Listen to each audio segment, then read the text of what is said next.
Howdy. Thank you for being here today. Thank you for having me. Great. Great to see you again. It's great to be seen by you. Who are you? Tell me who you are and tell me what you do and why we're talking. Oh, thank you, Harvey. I'm Cherie Dorreen. I am the proud mum of a son with dyslexia. He started my journey into this world of advocacy 6 years ago when I noticed that he had a reading problem, struggling with learning to read. And last year, I worked with the team and we created the Equitable Literacy for All Students California State PTA resolution that basically advocates or authorizes the California State PTA to advocate for better reading in our schools. So a lot of work went into that, and we're proud to say that that resolution passed. And we're now in the implementation phase of being able to go out and talk to our members, our units, our councils, and our districts to be able to advocate for reading programs like what was shown in your wonderful film. So it's a very important time of the year for us. 7 years ago, 8 years ago, 9 years ago, 10 years ago, you didn't know much about this stuff. So let's go back to enough about California. Let's talk about you. Sure. Where did you grow up, and how'd you start your hero's journey of was school easy for you? Was it hard for you? What was it like? School was really difficult for me. In fact, I hated it. I didn't really see the point in why we needed to do it. And I wasn't that successful. I didn't really finish with any high school certificates. School didn't define me. I went on to have a very good career. But early on, one of my girlfriends growing up, when I used to go around and play at her house, her mum would always have kids over learning to read. And I remember, every day seeing these kids sitting down with my friend's mum, learning to read. And I used to think, gosh, what's wrong with these kids? Can't they just read a little bit and learn to read? Or why do they need such extra help?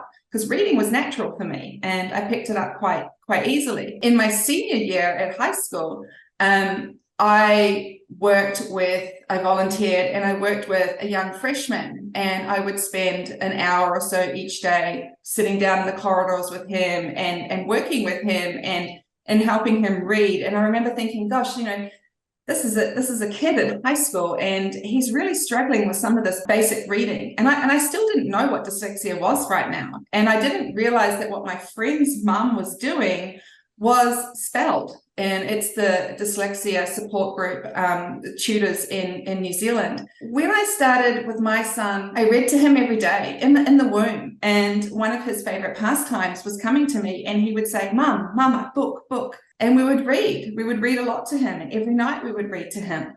So when he started school and he wasn't picking up reading, and I would say to him, ABC, ABC, what is this letter again? And he would say, I don't know. And I would think, why doesn't he know these letters? We've just read them. Is he not trying? Is he being lazy? Like, what's going on? And I started noticing behavior changes from school. When he started with school and he was so bright and happy, he wanted to go to school, he was going to learn to read and he was going to be a fireman or a policeman. He loved dressing up all the time. And he started to slowly come home from school upset.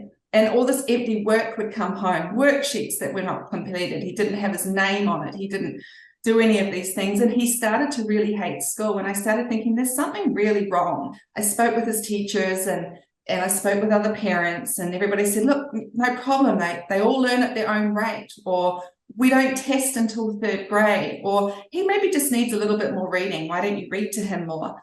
And to me, that didn't make sense because he'd had so much exposure to reading. And when I started reading about dyslexia, I'm thinking, this sounds like my son. This sounds like my son. This sounds like my son.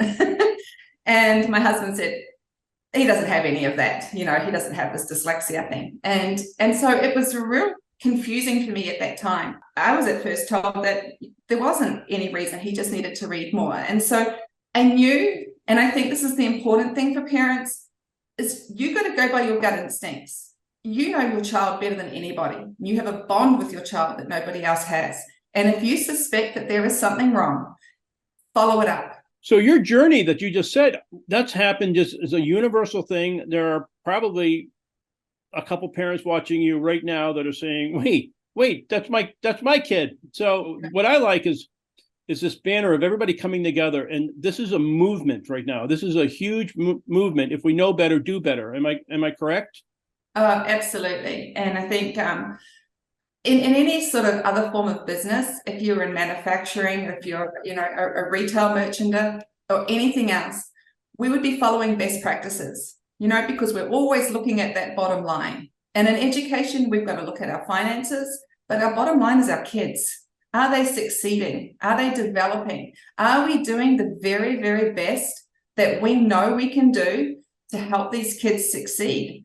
These kids are our future. I hope to retire one day and have the kids out there paying the taxes. So to support us, it's a community, it's a village, but we have to help these kids be successful. What I was most astounded about as I entered this journey was just how many children are not being taught to read in this country. And as somebody from a business background, it doesn't make logical sense to me that we're not following best practices. And in saying that, what I was most impressed about and so happy to have your film was that we all read the science. The science says 95% of all children can learn to read if provided with evidence-based structured literacy. That's what they provided in the film. And what was the outcome? 95% of students were learning to read at the end of first grade. In Tier 1 and Tier 2 support, the most economical way to teach our kids. So I question, why are we spending all of this money to fight school districts? Why are we putting kids who could be with the right curriculum, can learn in Tier 1 and Tier 2 into special education? Because what we have is a federal law, IDA, the Independent with Disabilities Act of 1975, it requires schools across the nation to go out and identify students who are struggling, who need to be evaluated, and who may need special education services. In many instances, children are being put into special education who, with the right curriculums, could have learned in the general education classroom. So I don't understand it from a business perspective. It's why are we not following and having evidence-based literacy in all of our schools and providing that teacher training to empower our teachers? They're the superheroes. They're the ones that are working with our kids. But we don't seem to be doing that. But what Hopeful showed me was that we've got this documentation that says this program works. But Hopeful showed me we can do it. It demonstrated it from the start of first grade to the end of first grade. 95% of these kids can read proficiently. We want our kids to be successful. Most of us, we want our kids to have more opportunities than what we ever had. And this all starts with providing our kids with the right education from the start, and teaching them to read and write in K through 3 gives them a platform, the passage to success. But for some reason, we seem to have this sense of comfort that it's okay for schools to have low proficiency rates of 20%, 30%, 40%, 50%. I think it's unacceptable to have anything less than 80% reading proficiency for our kids, because we can do better. Nobody is holding these superintendents, these chief academic officers, their school principals. Who's holding them accountable for these kids that are failing? I am working with students who are 14, 15, 16 years old, still reading at a first or second grade reading level. Now, you tell me how you can do anything in today's society with a first or second grade reading level. You can't get a job at McDonald's. You can't get a job as in many places. Mum and dads are saying, look, I've got a business and I'm asking these kids I want to employ somebody here. I give them a job application and they don't come back. Could it be that they don't have writing skills? Could it be that they couldn't read it? If you can't read and write, you can't even get a low-paid job in many states. And so these kids resort to alternative ways of doing things. I think what's happening right now is there is an awareness growing, and this is the this is the civil rights movement of our time, learning to read and being able to do it. And these parents, a lot of parents are saying, well, is it just me? Is it just my kid? And so they kind of keep it hush, hush, kind of quiet. And then if they're going to get mad at anybody, they don't know that you're supposed to get mad at Francis and Purnell, or they don't know who there's teaching things. They might be mad at the educator, at the teacher. They might be mad at the kid. So nobody knows this stuff until you start realizing, until this internet thing that all the kids are using shows up, and then everybody's talking about it. And we're all giving information back and forth. And the story that you've been telling is, and you're in California. This is exact, and I'm in Connecticut, and I can tell you, in all the states in between, the same stuff's happening. But the educators are also the school superintendent, as you mentioned, the principal, the decision makers, and the Board of Education, the people who are on the Board of Education. And what's important is parents are decision makers too.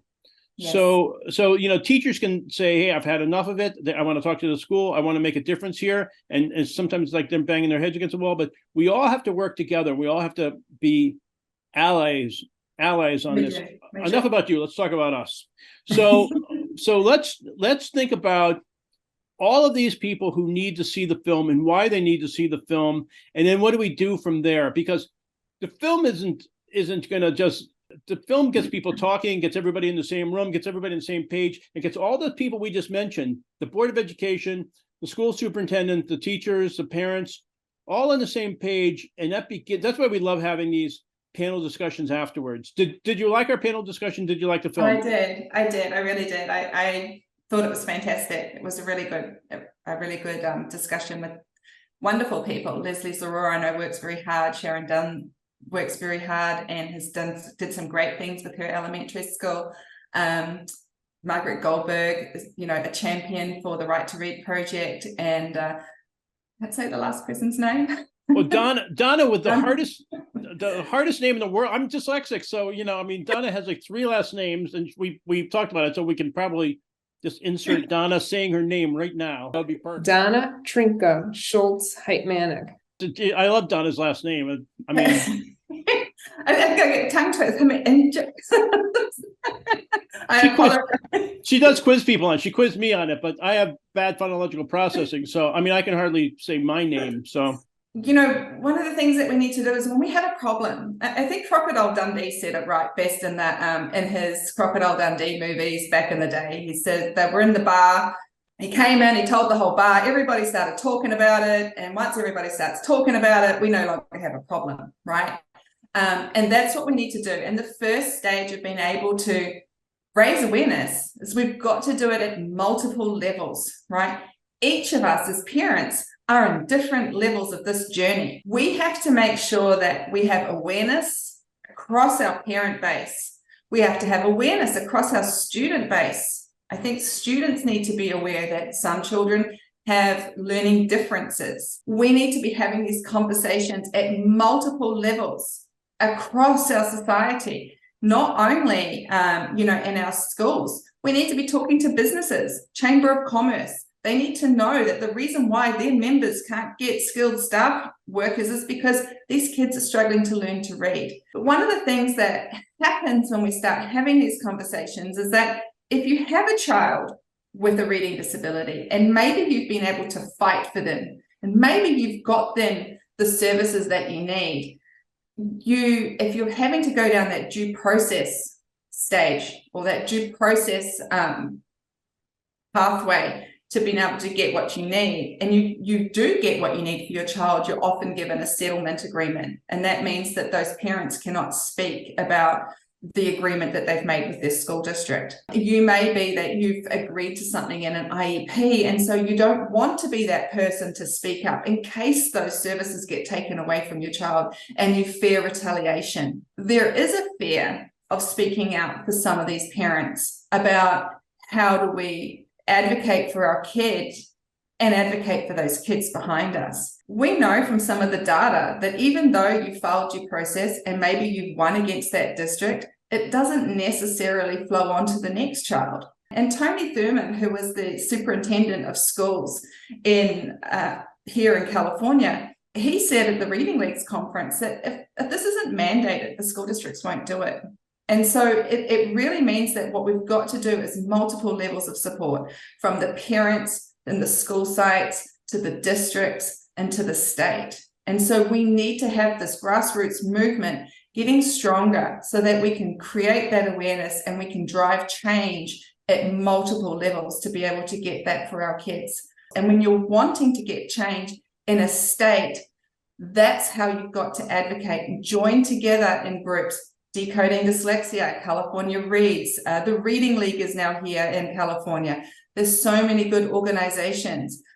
We have equitableteracyforall.org, and that grew because there was a demand for what we were doing with our resolution to continue having that voice for our kids. And I agree with everything you're saying, and there's many paths for all of us up the mountain of where we're going, and to strengthen numbers. It's really the awareness that, as you said, it's a learning difference, not the disability. So it's all these brandings and these negative things. When you realize the gift that comes about the conversation of everybody talking about this, how did you get to where you know people and know this? I don't know. I kind of have to pinch myself and go, how did I get here? For me, it was, was looking at my son and saying, this isn't right, and reaching out to my community and saying, this doesn't seem right. These are the things that I'm seeing, and really searching. I had him evaluated, and I was told that he didn't really have anything, that he just needed to go and read a bit more. And I knew that that was wrong. And so I went back out to the community and I said, hey, I think there's something wrong with my kiddo. And not that there's anything wrong with my kiddo is struggling, and I need some more help with this. And I found this community. I found it with the Decoding Dyslexia California website. I found that there were other parents like me. And as I started going through and reading a lot of the comments, this is my son, this is my son, this is my son. And the funny thing is that after going through this with my son, I found out my husband was dyslexic. So he was, in his late 30s when he found out he was dyslexic. But I started this community and I joined a local support group. So Decoding Dyslexia has the Los Angeles and South Bay Dyslexia Support Group. It's on Facebook. We have monthly meetings that are run by Decoding Dyslexia. I know that other states around the nation also have Decoding Dyslexia communities as well. So I started reaching out to these organizations and looking for support groups and going along to those support groups and looking for answers. It wasn't really confirmed to me that he had dyslexia until the neuropsychologist came out and said he is dyslexic. And that to me was like the relief. It was like, I have been searching for this, and this is the confirmation that I needed. And once I realized that, and looking at my journey over that past 3 years and looking at how the self-esteem had suffered for him in the classroom over those 3 years, something hit me and said, no other family needs to go through this. I need to do something to stop that. And so what has driven me in this journey of advocacy and for what I'm doing is because nobody should have to suffer. No child that is born with the neurobiological difference should be made to feel that there is something wrong with them in the classroom. And that is why I speak up, and that is why I advocate, and that is why I want as many people to know about what dyslexia is and what the detriment is to these kids if we don't catch it early. So I started training as an advocate. I started with the National Special Education Advocacy Institute. They're in Pennsylvania. They have a very detailed program. And I didn't have a visa to work here in the United States at that time. And I wanted to put back into the community that we had adopted over here.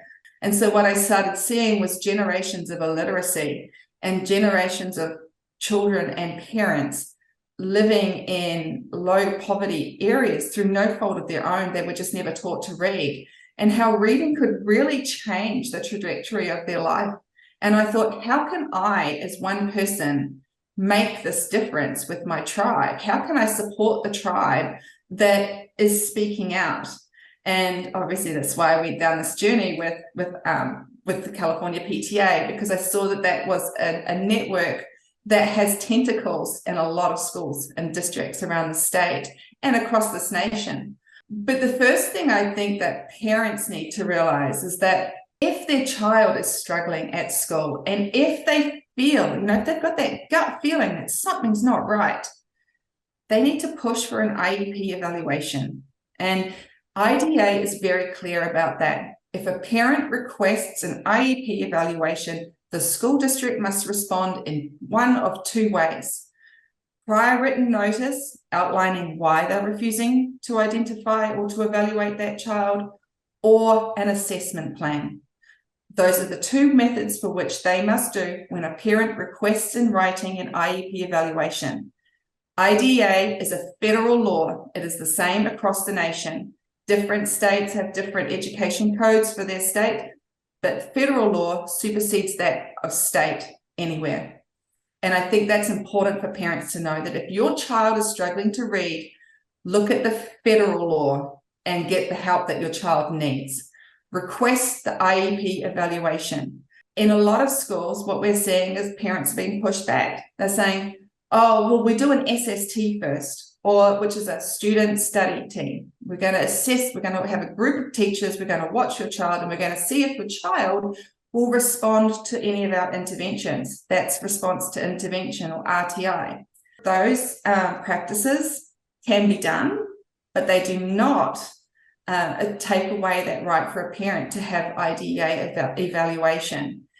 Once a parent has submitted the request for IEP evaluation, the school district has 15 days, calendar days, not business days, 15 calendar days to respond to you.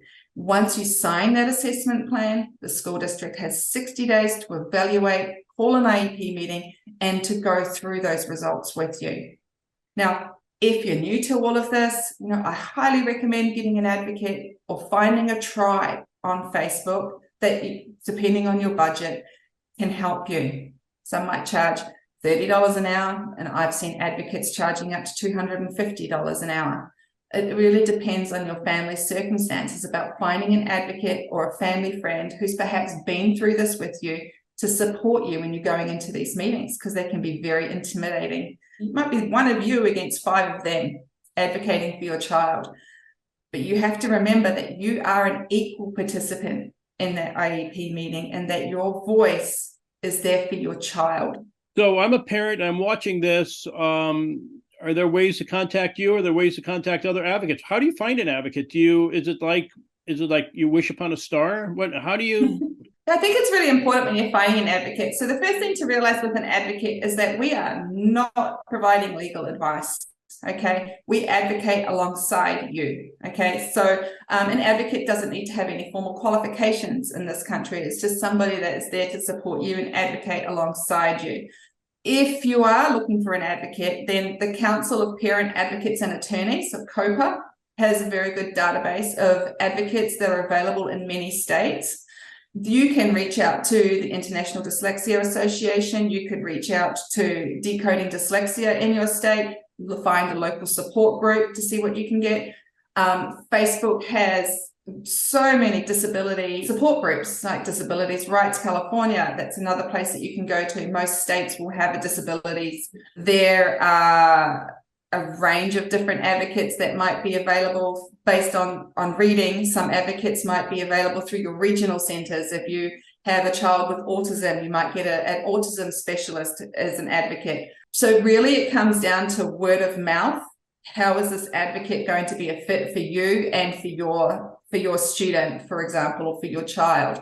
So the great thing about Zoom and having Zoom meetings for many of our IEPs is it does give parents more flexibility in accessing advocates who may not necessarily live within their school zone. But having somebody who's had success in the school district that you're working with is also a good option. Somebody who knows the network and how the players play and how to negotiate with the people sitting across the table from you. So it is, you're negotiating this. My kid only has X amount of days in kindergarten. So for the parent to get out there and to start doing all the things you're saying, all those excellent places that you gave them to look up. But they have to recognize it. As soon as they recognize it, some people might tell, some schools might tell them, some experts might tell them, oh, just let them wait until they're in third grade, wait. But there's no time for waiting. So we got to get on this, and we got to start surfing the web.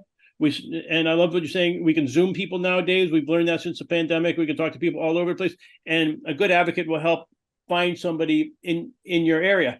So now we're talking about a lot of this seems like the bright spots of this. And we're talking about doom and gloom. We know what happens if you don't get educated, if you don't read. But now you're saying that there are good things. So tell me more bright spots. I want to start heading people in a happy direction on this because oh, by the way, did you ever see our film Dyslexia the movie? Have you seen it? Haven't yet. Okay, so we're gonna send. I haven't sat down to watch it. Okay, oh, you have it. You have it. You do I have haven't it yet. No, I'm sorry. But I haven't had a chance to. No, I'm going to sit down and watch it with my dyslexic son. Okay, yeah, good. Because not that I'm doing a shameless plug for our film, but it's a positive thing on being dyslexic, I think, and it's it's not easy being dyslexic, but it's a positive thing. So you have it. We're going to make sure we're going to send you a copy or something like that, and just let us know if you need one, because you're so nice to talk to us today. Well, So I do have a really good positive story about dyslexia. I can talk to that. Tell me all the positive, good, Okay. happy All stuff, right. because it's not a death sentence. A lot of times when parents get it. So again, getting out and talking about it is an important thing. Okay, so tell me your positive, good story. My husband didn't find out he was dyslexic until he was in his late 30s, and he didn't like reading. He's never read a book in his life, and he really struggled, and he decided to go into the army. And he didn't get into the army because he found out at the time he was colorblind. So he couldn't go into the army. So he wanted to go into doing something to do with cars, and he loves cars. So he started off as a toolmaker. And what started happening with the company that he was working for as he was doing his trade was that these designs would come into him. And he'd look at these designs and go, gosh, I can put this one design, these two designs, onto one tool. And so he started designing car parts, and he started to learn how to use design templates that require to make, that you're using to make car parts. And his boss said to him, hey, you're really good at this. How about you go and work in Germany for me, for Mercedes and BMW? And so he flew over to Germany, and for 4 years he worked over there designing car parts for some of the biggest OEM companies in the world. And he came back to Australia, and he met me, and he was really good at designing parts. And then we had this job opportunity, which was over here in the United States, is coming over and working for an EV startup company. He is now the director of interiors for an EV car company, and he is responsible for designing everything that you see on the inside of the vehicle, all of the plastic components, from the steering wheel, the dash. And his gift of dyslexia means that he can see things in 3D, and he can put together those car parts because he can visualize it more clearly than a non-dyslexic person who only sees things in 2D. It's been able to create and to manufacture these car parts that I can't simply comprehend. Building the inside of a car. Here's a pretty picture. Now you've got to make all that happen. And I truly think that his journey going through this shows the dyslexia, in terms of it really does show that these kids are talented in engineering and in a lot of the creative space. We look at our NASA scientists. It said, 90% of our NASA scientists are dyslexic. We look at some of our out-of-the-box thinkers like Bill Gates. They just have a different way of being able to visualize and see a picture and then be able to create it. For me, I do look at it. There is a gift of dyslexia, and fortunately, we're thinking of it as a disability when it's not. So I hope that by doing all of this work and teaching these kids to read, that we're going to unlock some amazing potential for our human race going forward. I love what you said about the abilities, and we all have our own genius locked inside of us, and how do we unlock it?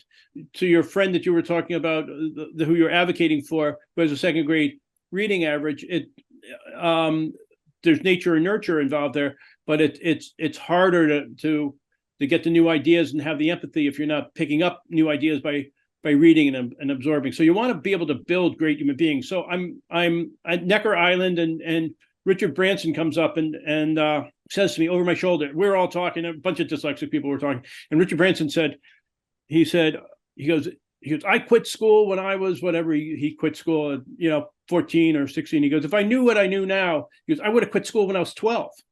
So what's happening is we have to learn things and we have to unlearn things. There was a chapter we didn't put in our film about dyslexia that I didn't know I was dyslexic until I was 40 years old, until my kid was diagnosed, and that happens all the time. So what you and I are talking about is these truths that people have to talk about. There's people next door, there are people in your hometown, there's people in your school system that's also that. So you just left us with a great positive story. One last thing, we're running out of time here. What's one last thing that we haven't mentioned today that you should mention that you want people to know? I want all the mums and dads out there that if you think that there is something going on with your child, don't sit around and wait. Don't wait for them to grow out of it. Go and get them evaluated. Go and talk to your tribe. And if it still doesn't feel right, just keep searching until you find something that is the right fit for your child, because we have to be able to address this early while their minds are still malleable. They won't grow out of it. And if we don't address it soon, you start having those mental health impacts with it as well. So, we have the tools out there. Please learn about IDEA, your rights as a parent. Please go and look at organized websites like understood.org, provides you a lot of information about what your rights are. And if you suspect dyslexia, don't wait. Go and get it sorted. Go and get it evaluated, and push and advocate for your child. And, find that tribe that's going to support you. But please go and watch Hopeful. Try and get it out there to as many people in the community, and let's start talking about this. Let's do right by our kids. Let's implement the best practices. When we know better, we do better. Cherie baby, I love that. That was great. You are the total best. Thank you very much for your time today. And you're welcome. I don't know when and where, but we're gonna see each other down the road someplace. Yeah. And, I'll just bring my husband, my kiddo in to say hi. Okay, I'd love to see the kiddo. Come here, quick. That's my inspiration. The inspiration. This is my inspiration. This is Harvey Hubbell. Hey, buddy. How are you? Hello. How are you? Harvey is dyslexic. He did a film, Hopeful and Dyslexia. We're going to watch that together. We're just talking about how mum advocates for you and all the other kids. And it's a good genius gene you got there. It's all good stuff. No good stuff. All good stuff. Thank you, Harvey. All right, love. Thank you very mumuch. No worries. Thank you. I'll sign these forms and get them through to your production team. You're the best. Much love. Thank you. Peace. Bye-bye. Thank you.